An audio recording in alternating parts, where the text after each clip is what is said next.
Good evening, friends and my dear students. Welcome back to our BSc third year class. In today's lecture, we are going to discuss a last point from this chapter, that is Heisenberg uncertainty principle. In this lecture, our aim is to understand what is by Heisenberg uncertainty principle,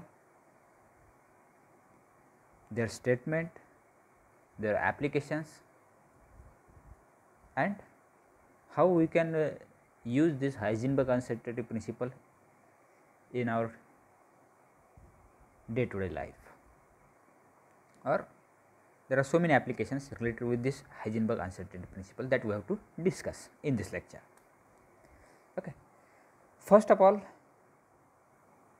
the statement of Heisenberg uncertainty principle that we have to understand, then we will explain that statement in detail. So, without wasting time, we will discuss a Heisenberg uncertainty principle. According to Heisenberg uncertainty principle, it is impossible to determine precisely and simultaneously the values of both member of pair of physical variable which describes the motion of an atomic system. Such pair of variable are called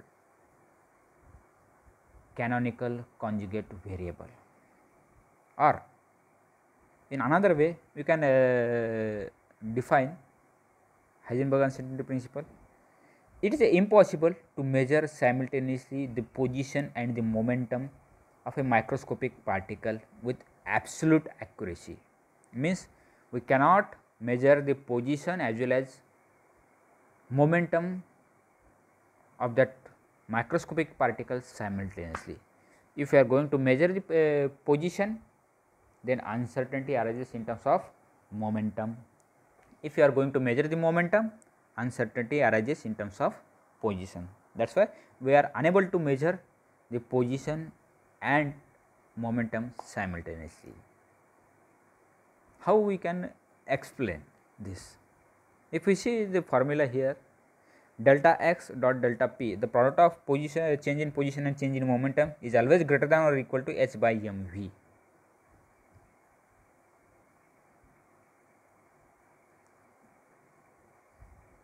Actually, it was h by 2 pi, not mv, h by 2 pi or h cross.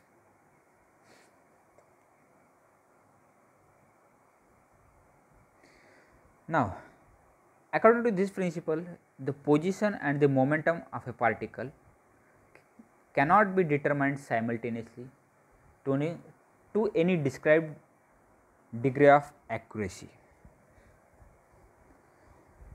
Let us take delta x as the error in determining the position and delta p the error in determining the momentum at the same instant. These quantities are related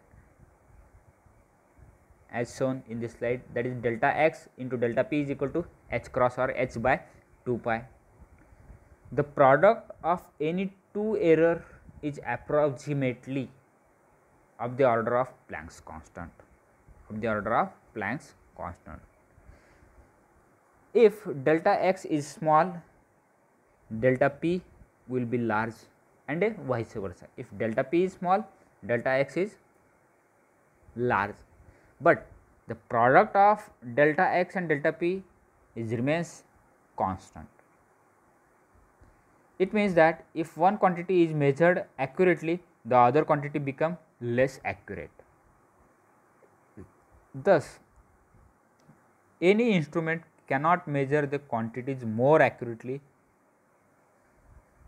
than prediction by Heisenberg principle or uncertainty principle.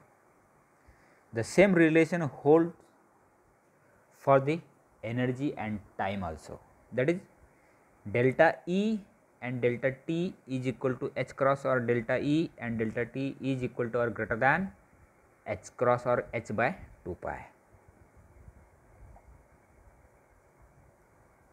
According to classical ideas, it is possible for a particle to occupy a fixed position and have a definite momentum, and we can predict exactly the position and momentum at any time later. But according to the uncertainty principle, it is not possible to determine accurately the simultaneous values of position and momentum of a particle at any time. That is why uncertainty arises. Heisenberg principle implies that in physical measurements, probability takes place of exactness as such as phenomena which are impossible according to classical ideas, and may find a small but finite probability of occurrence in quantum mechanics, in quantum ideas. Okay. There are some important points related with the uncertainty principle. The first one is that the limitations imposed by the uncertainty principle have nothing to do with quality of experimental equipment. The uncertainty principle does imply that one cannot determine the position and momentum with arbitrary accuracy. It refers to the impossible of precise knowledge about both. That is, if delta x is equal to 0, then delta px is infinite, or delta px is equal to 0, then delta x is infinite, and vice versa. The uncertainty principle is confirmed by experiment and is a direct consequence of the de Broglie's hypothesis. That is why this Heisenberg's uncertainty principle having its own importance in quantum mechanics.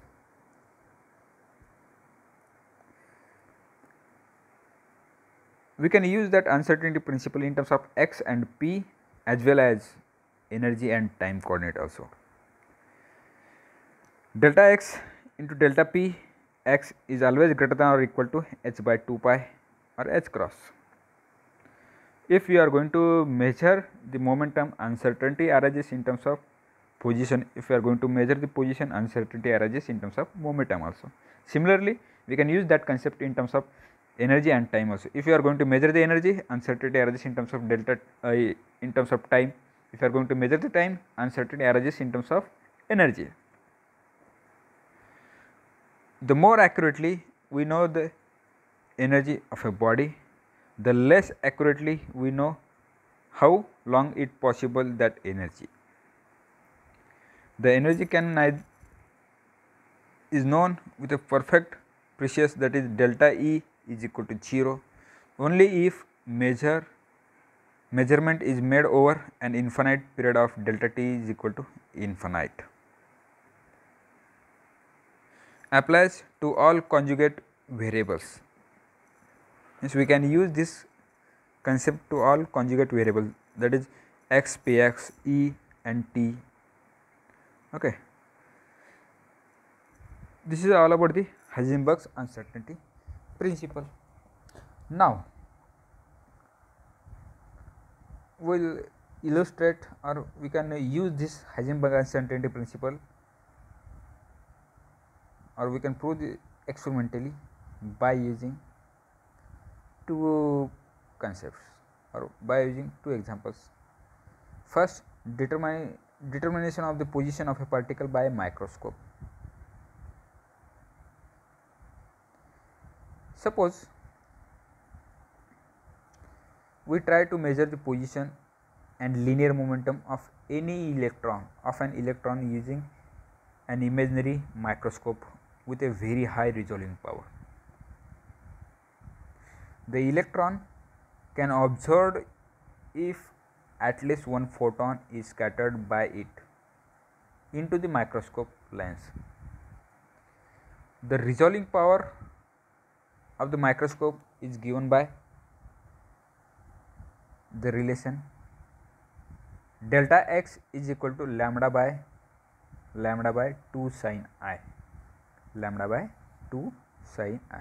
Here I is the semi-vertex angle of the cone of ray entering the object lens of microscope, and delta x is the order of uncertainty in the x component of position of the electron. Now, where delta x is distance between 2 points which can be just resolved by microscope. Simply, this is the range in which the electron will be visible when disturbed by the photon. Therefore, delta x is the uncertainty involved in the position measurement of the electron.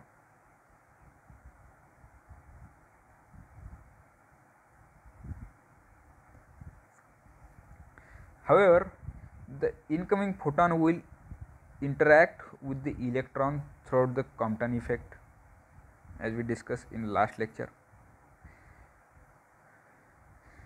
To be able to see the electron, the scattering photon should enter the microscope within the angle 2 theta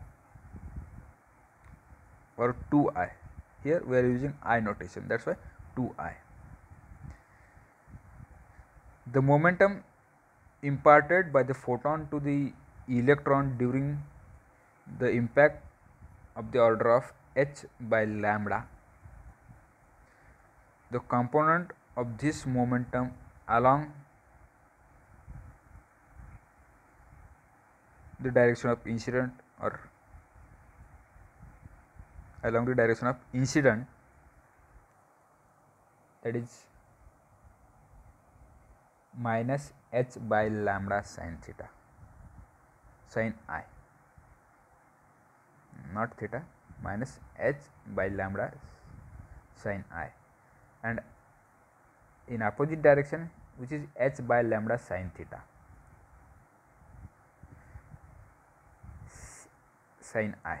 Hence, the uncertainty in momentum measured in x direction is delta px is equal to h by lambda sin I minus in bracket minus h by lambda sin I, minus minus become a plus, it gives 2h by lambda sin I. As we know, according to uncertainty principle, delta x into delta p is equal to h by 2 pi or is equal to or greater than h by 2 pi. If in this application we know the value of delta x, which is equal to lambda by 2 sin I, and delta p x is equal to 2h by lambda into sin I. If we substitute the value of delta x and delta px in Heisenberg's uncertainty principle, the product of delta x into delta px, it gives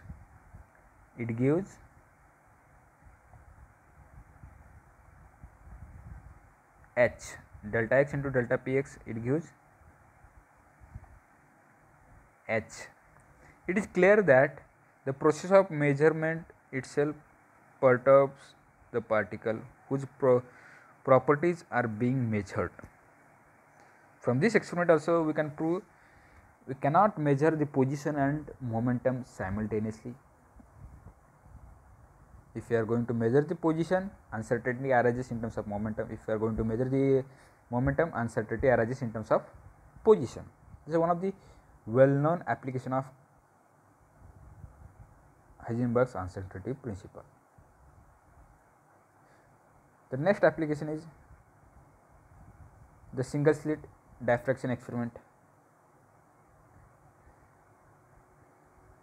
In this experiment,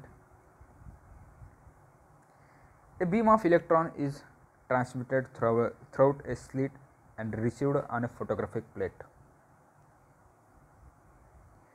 kept at some distance from the slit, as we shown in this figure.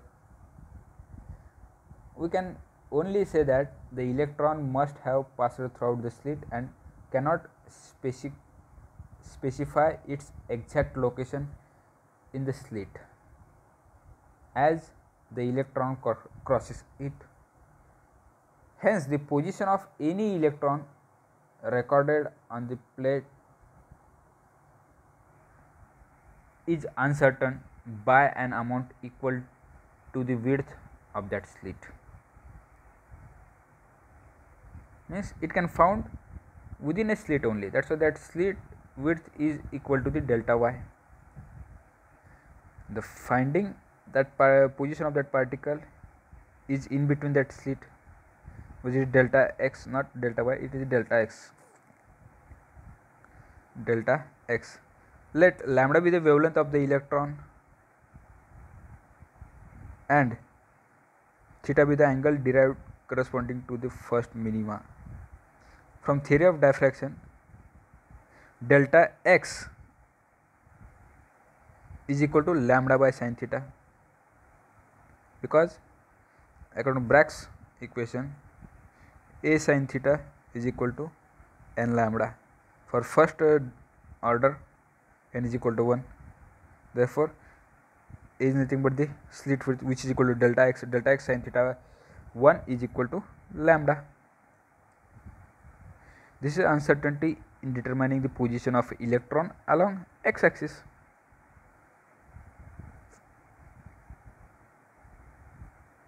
Similarly,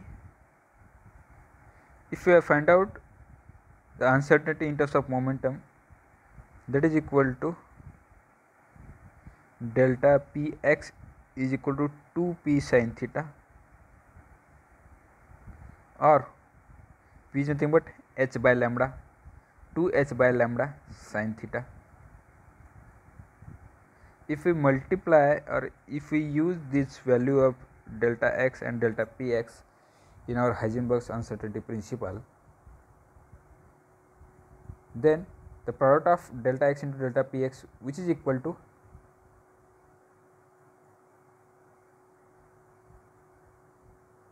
h by 2 pi, means by using this diffraction experiment also we can prove we cannot measure the position and momentum simultaneously. These are the experimental proof of Heisenberg's uncertainty principles. Okay, in first example we are taking determination of the position of a particle by microscope. In second case, we are using a single slit diffraction experiment to measure the location of electron and move to measure the position as well as momentum of electron by diffraction experiment. Okay, this is all about the Heisenberg's uncertainty principle. If you have any doubt about this, you can ask me anytime. In next lecture, we discuss the problem related with the uncertainty principle and other phenomena such as photolitary effect, Compton effect, group velocity, phase velocity. In next lecture, we are going to discuss a numerical problems on all chapter. Thank you.